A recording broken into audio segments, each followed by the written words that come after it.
They obstructed his driveway, ridiculed his protests, and turned his peaceful life into a daily struggle of frustration and shame. Mark, the arrogant new neighbor, claimed the street as his personal area, parking his huge truck wherever he pleased, and ignoring James' requests for fairness. Confident in his ability to get away with anything, Mark even went so far as to barricade James's property, declaring it private territory. What Mark did not know was that James, a loyal veteran with a deep sense of justice, was not about to back down. Armed with determination, a neighborhood united by shared grievances, and a plan to expose the truth, James set out to recover not just his driveway, but the respect and peace his community deserved. What followed was a courtroom showdown and a reckoning that no one saw coming. But let us start from the beginning. James Hunter was the kind of man people admired, an upstanding veteran, a loving husband,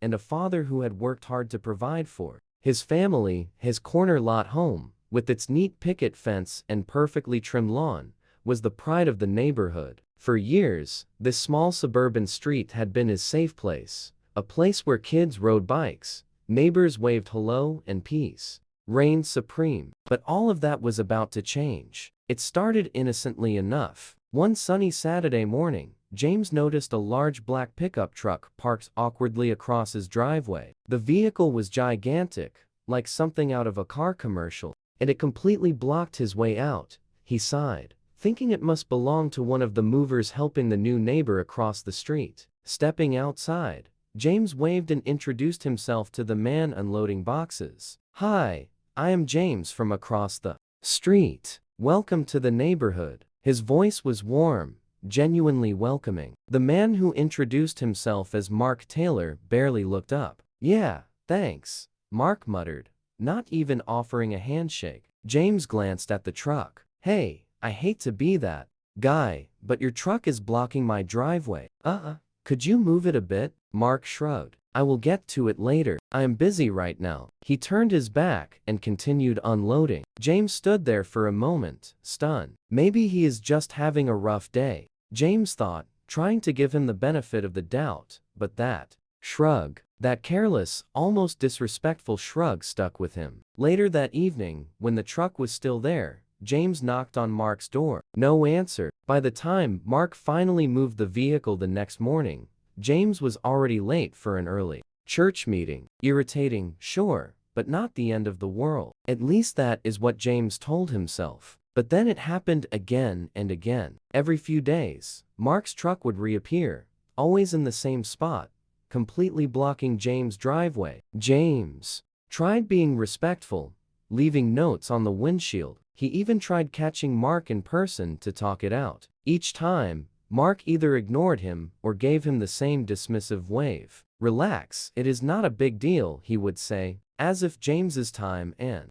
property did not matter. And it was not just the truck. Mark had a way of treating the whole street like his personal empire. Loud music blasted late into the night. Empty beer cans mysteriously appeared on James's lawn. But it was the driveway issue that drove James to the edge. One particularly stressful morning, as he struggled to move his car around Mark's truck, James scratched his bumper on a street lamp. That was the final limit. Standing in his driveway staring at the damage, James felt anger bubbling to the surface. This was not just about the truck. It was about respect, about boundaries. And Mark had crossed them one too many times. Looking across the street at Mark's house, James made a silent promise. If Mark was not going to respect him, then it was time to teach him a lesson he would not forget. The morning was chilly, with the golden sunlight filtering through the trees, promising a peaceful day. James sat at his kitchen table, a steaming cup of coffee in hand, staring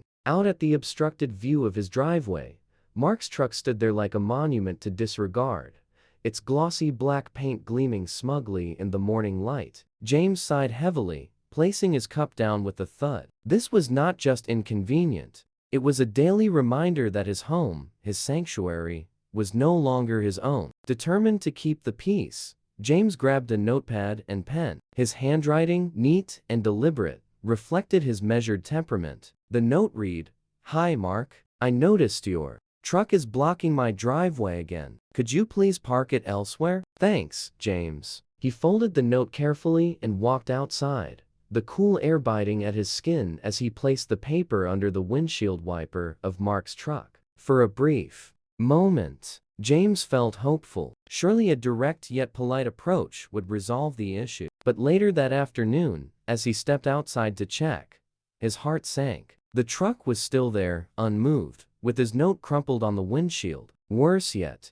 written in bold, messy letters across it were the words "My Street." James clenched his fists, his knuckles whitening as a wave of frustration surged through him. He took a deep breath, forcing himself to remain calm. "This cannot go on," he muttered under his breath. His wife Sarah watched from the doorway, concern carved on her face. "Maybe you should call the police," she suggested softly. James hesitated. He was not the kind of man to involve authorities over small fights. But this was more than a small bother. The next day, James called the local police department. The officers arrived quickly, their flashing lights drawing the attention of curious neighbors. Mark stepped out of his house, arms crossed and a smirk glued on his face. "He is always complaining," Mark said casually to the officers, jerking a thumb toward James. "It is not like I am breaking any laws." The officers examined the situation, and to James's disappointment,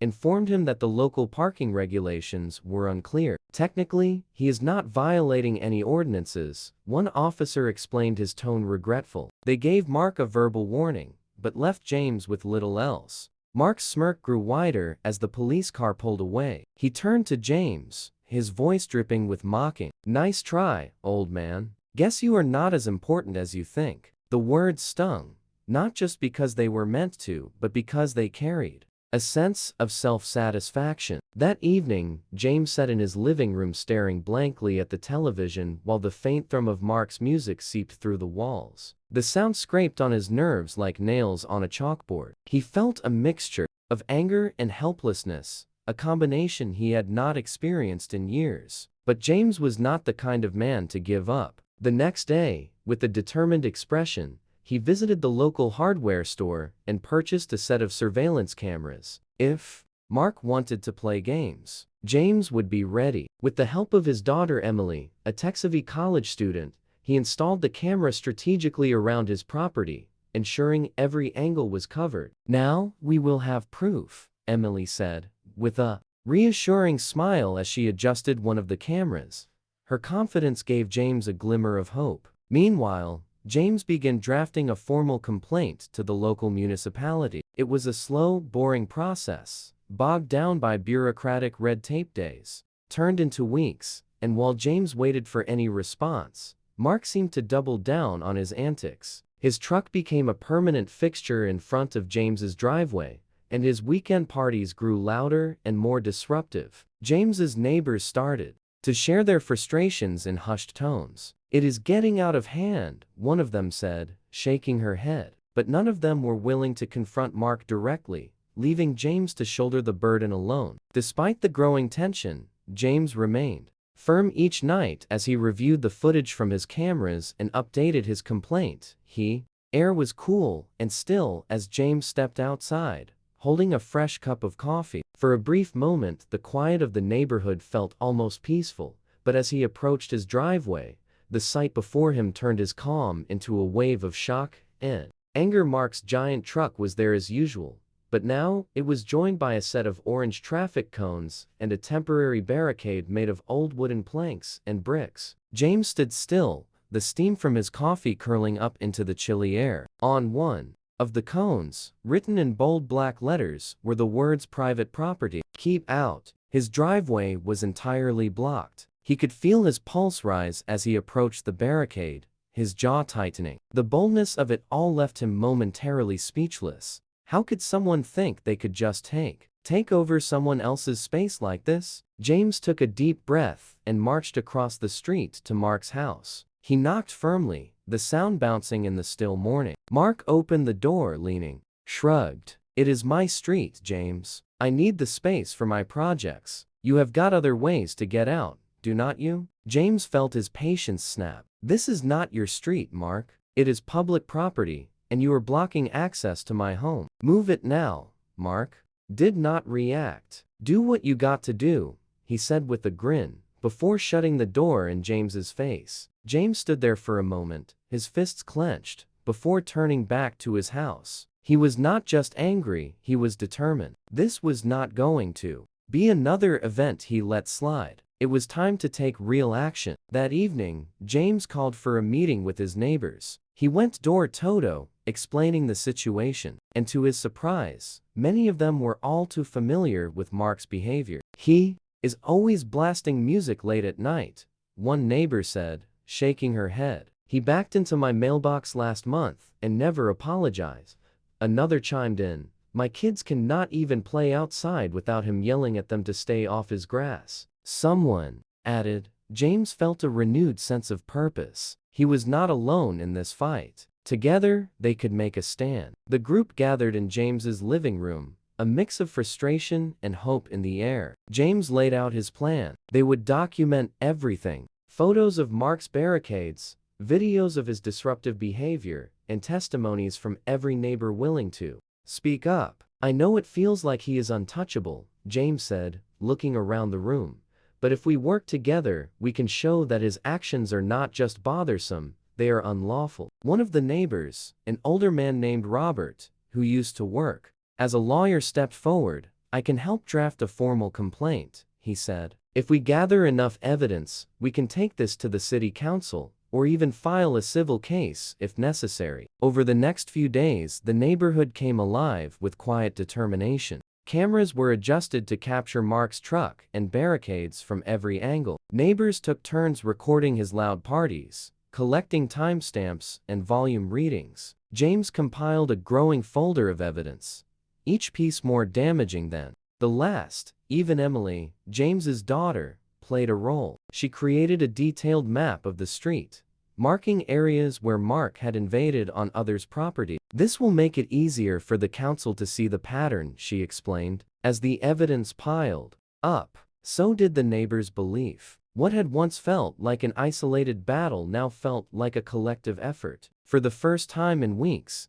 James felt hope. They were not just standing up to Mark, they were taking back their neighborhood. And Mark, he seemed unaware to the storm brewing around him. But James knew that would not last. The next step was coming, and this time it would not end with a shrug or a smirk. The day of the court hearing arrived, and James woke up early, his mind racing with both nerves and determination. He dressed carefully, choosing a suit that his wife Sarah had pressed the night before. "You have got this," she said, squeezing his hand as he picked up the thick folder containing weeks of evidence. The courthouse was a grand building, its marble steps shining in the morning sun. As James entered, he saw Mark strutting through the hallway, looking relaxed, as if he were on his way to a casual meeting rather than facing legal consequences. Mark's confidence was disturbing, but James took a deep breath and reminded himself of the solid case he had built with the help of his neighbors. The courtroom was buzzing with quiet murmurs as neighbors filtered in, eager to see the outcome. James looked around and felt a swell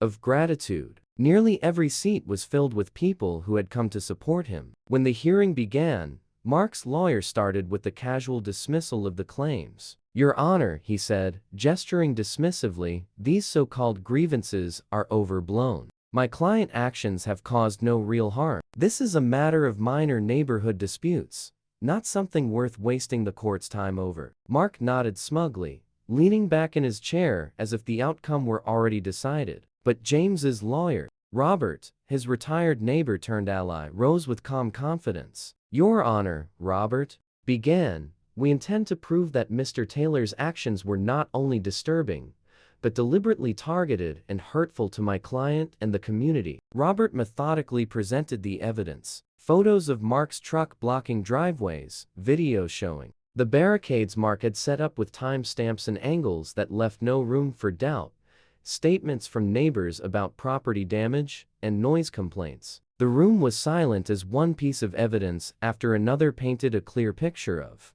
Mark's repeated disregard for others. Mark's expression shifted from smug to nervous. "This is ridiculous," he interjected. "I was not hurting anyone. It is my right to park wherever I want." The judge, a sharp-eyed woman with a strict demeanor, raised her hand to silence him. Mr. Taylor, you will have your turn to speak," she said firmly. When it was Mark's turn, he stood and tried to explain himself. "Your Honor," he began, his voice tinged with irritation, "I have been a hard-working man my whole life. I do not see why a little parking issue has to turn into this mess." He gestured broadly to the room, as if the entire situation were beneath him. Nobody was really harmed. This is just people exaggerating things out of proportion. The judge leaned forward, her gaze steady. Mr. Taylor, the proof presented today suggests otherwise. Blocking someone's driveway, erecting unauthorized barricades, and creating a toxic environment for your neighbors are not little issues." As she spoke, Mark's confidence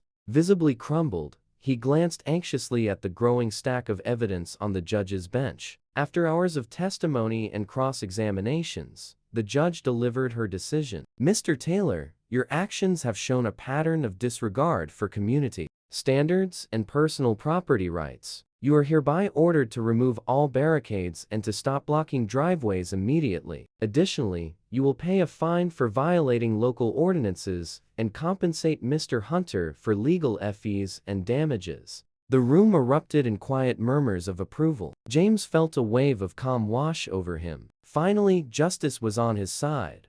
But Mark was not ready to admit defeat. "I will appeal this," he declared loudly, standing up so abruptly that his chair scratched across the floor. "This is not over." The judge's expression remained neutral, but her next words silenced the room. "You are, of course, entitled to appeal, Mr. Taylor. However, given the overwhelming evidence against you, I doubt another court will reach a different conclusion." Mark's outburst drew a few stifled chuckles from the audience. Even the BFF cracked a small smile as he gestured for Mark to sit down. As the hearing adjourned, James stood outside the courthouse, surrounded by neighbors offering their congratulations and thanks. "You did it, James," one of them said, clapping him on the shoulder. For the first time in weeks, James allowed himself a real smile. The fight had been tiring, but standing there with his community, he realized it had all been worth it. Together, they had stood up for what was right and,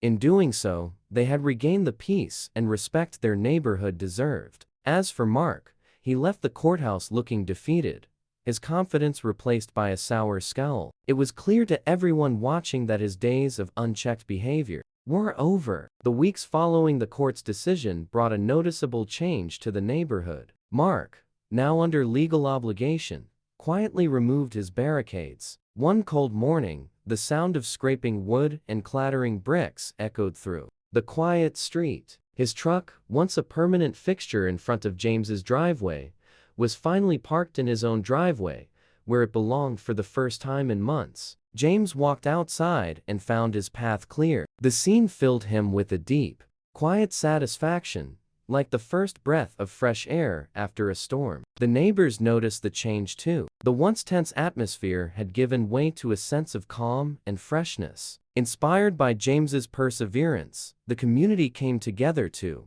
discuss ways to prevent such conflicts in the future. On a bright Saturday afternoon, a group of them gathered at James' home. The warm smell of coffee and pastries filled the living room as they shared solutions. "I think we need a formal committee," said Robert, the retired lawyer who had been key in James's victory. "Nothing too rigid, just something to address concerns before they grow." The others nodded in agreement. James, sitting quietly at the head of the table, listened with a small smile. He was proud of how his neighbors were joining together, turning a dividing conflict into an opportunity for unity. As the committee took shape, they decided on a set of simple rules to ensure fairness and respect within the community. Volunteers stepped forward to serve as mediators, promising to address disputes with patience and understanding. It was not just about rules. It was about creating a neighborhood where everyone felt valued and heard. Meanwhile, Mark kept a low profile though.